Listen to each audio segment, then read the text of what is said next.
So without further ado, I'd like to welcome Simon Rickman, Director at Peak Performance and Potential.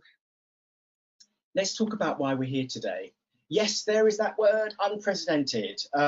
We have obviously heard a lot about living in unprecedented times, but the reality is it's true. We haven't ever been in this situation before.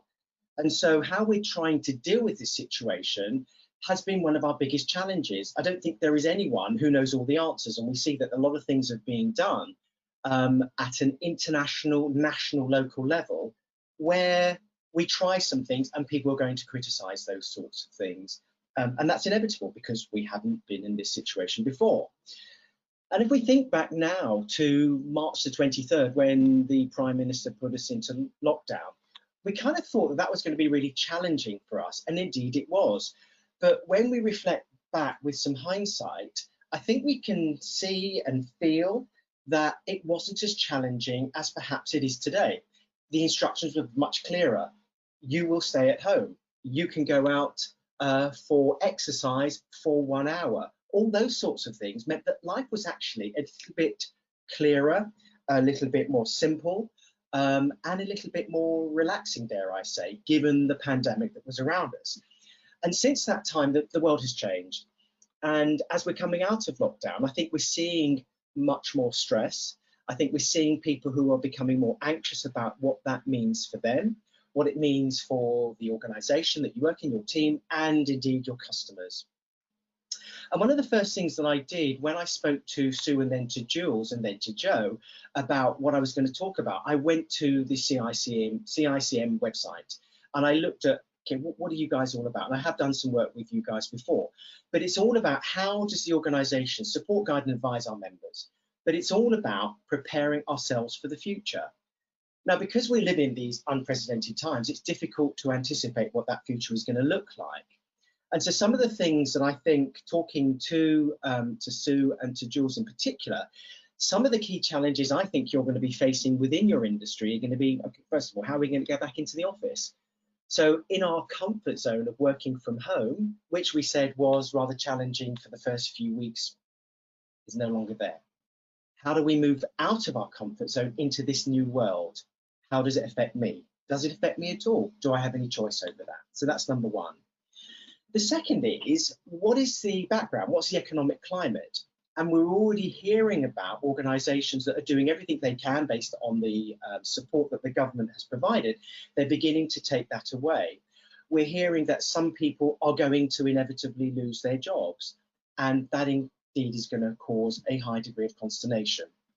And then at a very local level within your own industry, as you start to re-engage with customers, they're going to start to use reasons, excuses that are personal to them.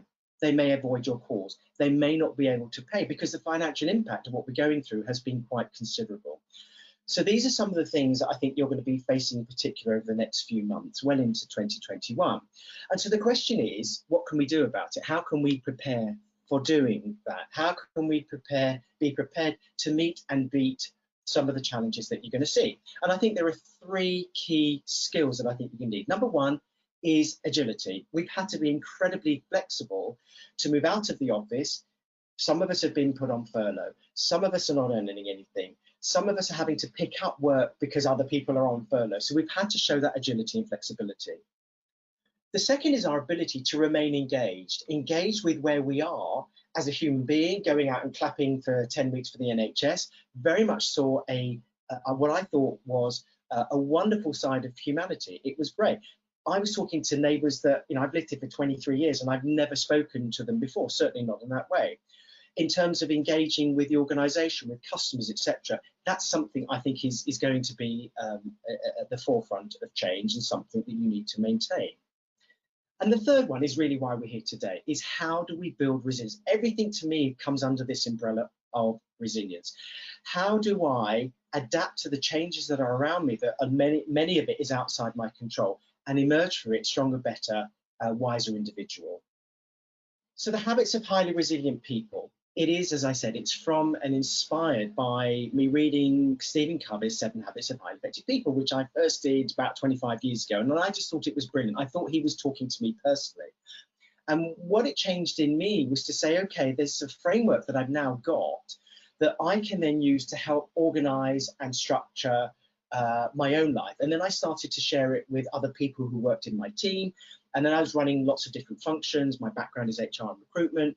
I started to make it the mainstay of how we were going to do business within our particular department, in our function, and it worked really well. And that's why I do what I do today. Now, in terms of the context of today, we want to move from an environment, go on a journey where we might be feeling some degree of stress and come out the other end of that to feel a higher degree of resilience. Now, because of time, I'm only going to be talking about 3 of the habits today. I'm going to be talking about habit number 1, which is about being proactive. And this is about taking responsibility for everything that happens to us. And I'll talk about that more in the context of stress and resilience. I'm going to be talking about habit number 3, which is putting first things first. And this is really thinking about what really matters. How do I prioritize that? And then I'll be talking about habit number 7, which is sharpen the saw, which in this context means how do I refresh my body, my mind, and my spirit? Now, in the terms of context of the other habits, I'm just going to flash them up on the screen so you can briefly see what they are. But as I said, we've only got time to talk about those 3 today.